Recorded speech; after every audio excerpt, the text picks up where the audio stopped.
నమస్తే. ఇన్నాళ్ళు నన్ను సపోర్ట్ చేస్తూ, ఎంకరేజ్ చేస్తూ మీ ప్రేమని నాకు అందిస్తున్న ప్రతి ఒక్కరికి కృతజ్ఞతలు.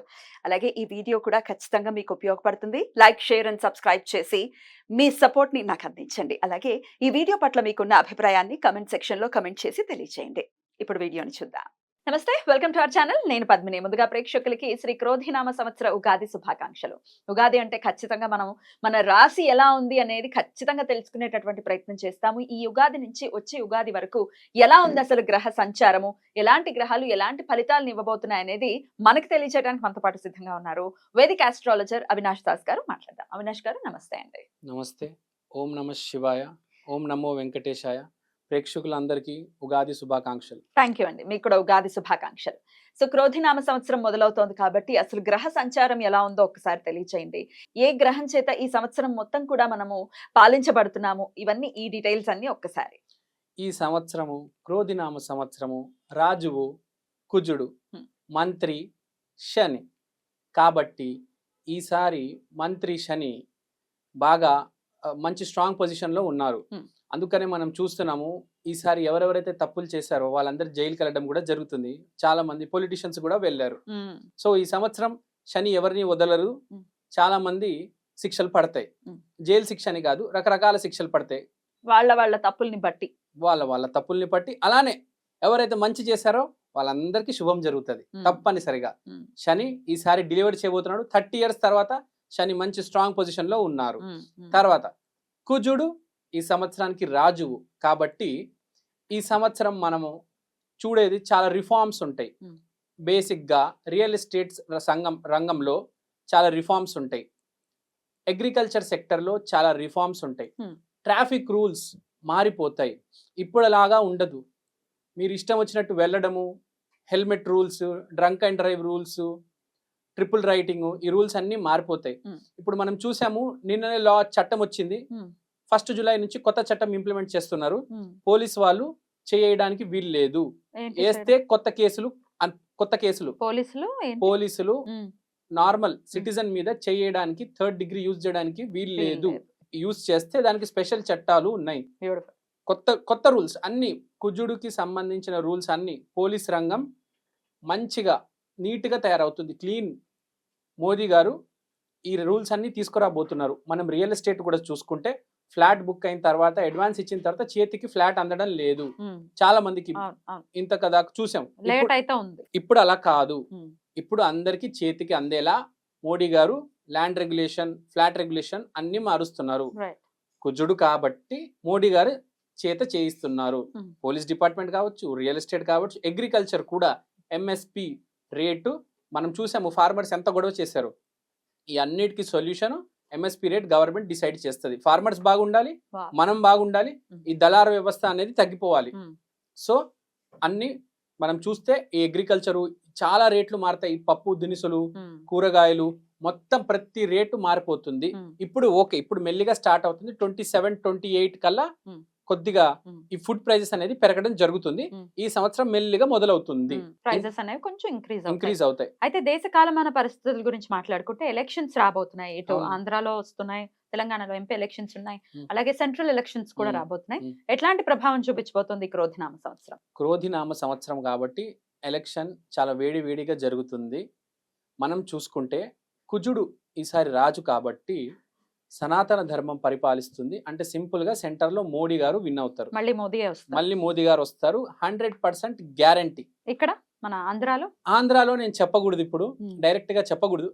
అంటే నేను సెంట్రల్ చెప్పినప్పుడు ఆంధ్రాలో ఎందుకు చెప్పకూడదు? ఆంధ్రాలో చెప్పకూడదు. ఇప్పుడు నేను చెప్తాను, ఒక విషయం చెప్తానండి. పరిస్థితి బట్టి ఉంటది. ఇప్పుడు మోడీ గారికి ఎదురు రాహుల్ గాంధీ గారు ఉన్నారు.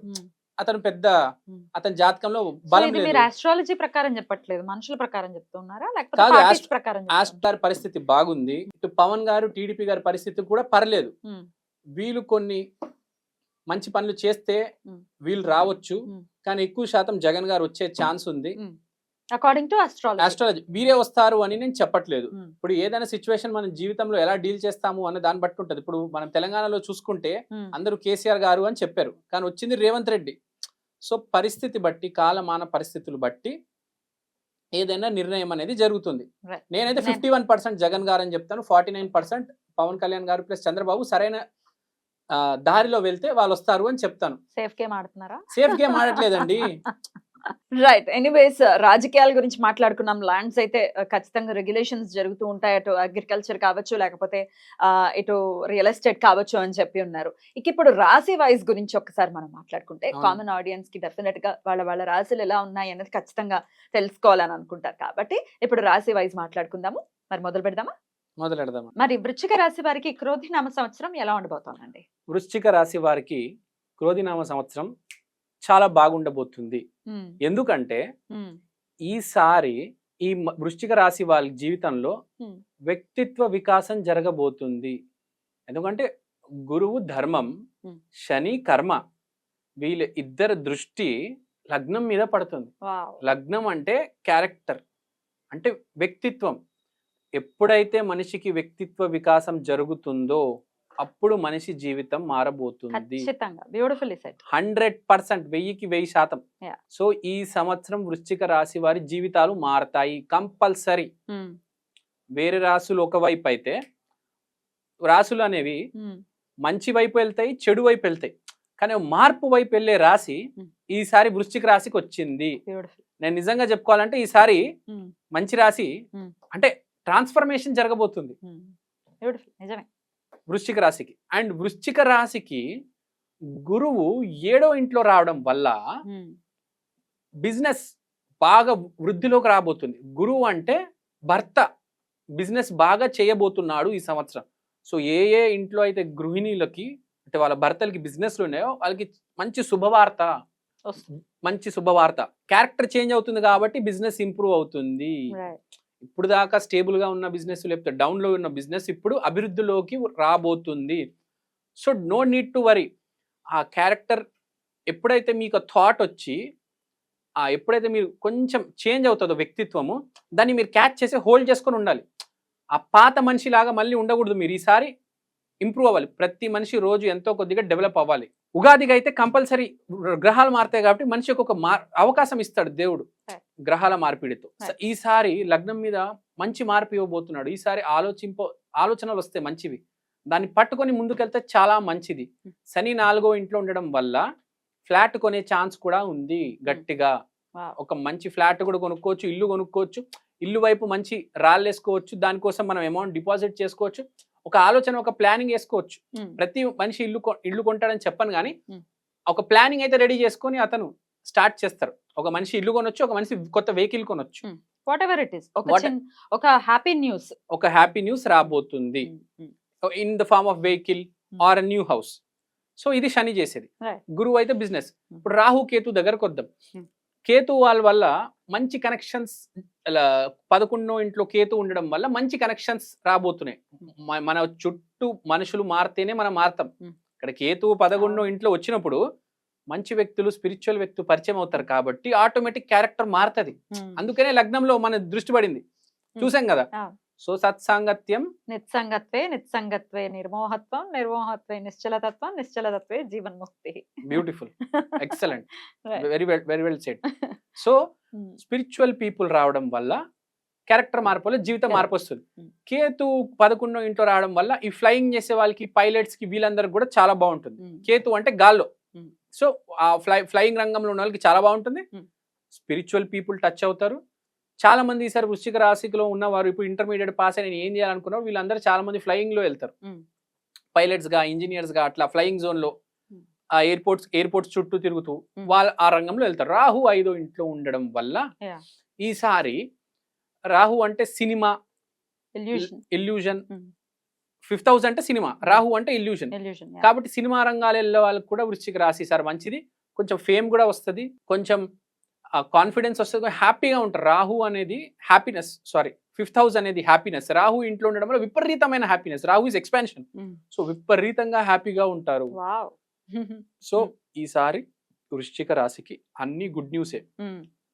ఎడ్యుకేషన్ ఫీల్డ్ కూడా రాహు కాబట్టి ఆ సాఫ్ట్వేర్ కోర్సులు నేర్చుకోవడము, ఆ టెక్నాలజీ వైపు వెళ్ళడం ఉంటుంది. స్టూడెంట్స్కి చాలా బాగుంది, వ్యాపారస్తులకి చాలా బాగుంది, ఈ ఫ్లయింగ్ చేసే వాళ్ళకి బాగుంది. స్పిరిచువల్ పీపుల్ కనెక్ట్ అవుతారు, క్యారెక్టర్ మారుతుంది. కాబట్టి ఫ్రాంక్ గా చెప్పాలంటే వృశ్చికం అంటే ట్రాన్స్ఫర్మేషన్. వారికి నిజంగా ఈసారి ట్రాన్స్ఫర్మేషన్ జరుగుతుంది. బ్యూటిఫుల్. అయినప్పటికీ ఏ దైవారాధన చేయాలి? ఈసారి వృశ్చిక రాశి 2024 కలిపితే 8, వృశ్చికము నంబర్ 8. కాబట్టి వీళ్ళకి ఈ సంవత్సరం కలిసి వస్తుంది. సరస్వతి ఆరాధన చేసుకుంటే చాలా మంచిది. వీళ్ళకి ఈ సంవత్సరం బాగా కలిసి వస్తుంది. ఎందుకంటే సరస్వతి ఆరాధన అంటున్నానంటే చదువుతోనే మార్పు వస్తుంది, సంస్కారంతో మార్పు వస్తుంది. చదువు ఉంటేనే మనిషికి మార్పు. పుస్తకాలు చదివితేనే కరెక్ట్ మనిషికి మార్పు వస్తుంది. పుస్తకాలు ప్రతి మనిషి చదవాలి, వ్యక్తిత్వ వికాసం పుస్తకాలు చదవాలి, మార్పు వస్తుంది. లేకపోతే స్పిరిచువల్ పీపుల్ నుంచి కూడా మంచి మాటలు రావడానికి మనకు సరస్వతి కటాక్షం ఉండాలి. కాబట్టి ఈసారి వీళ్ళు సరస్వతి ఆరాధన చేస్తే జీవితం ముందుకెళ్తుంది. బ్యూటిఫుల్. ఎంత పర్సెంటేజ్ బాగుందంటే ఏం చెప్తారు?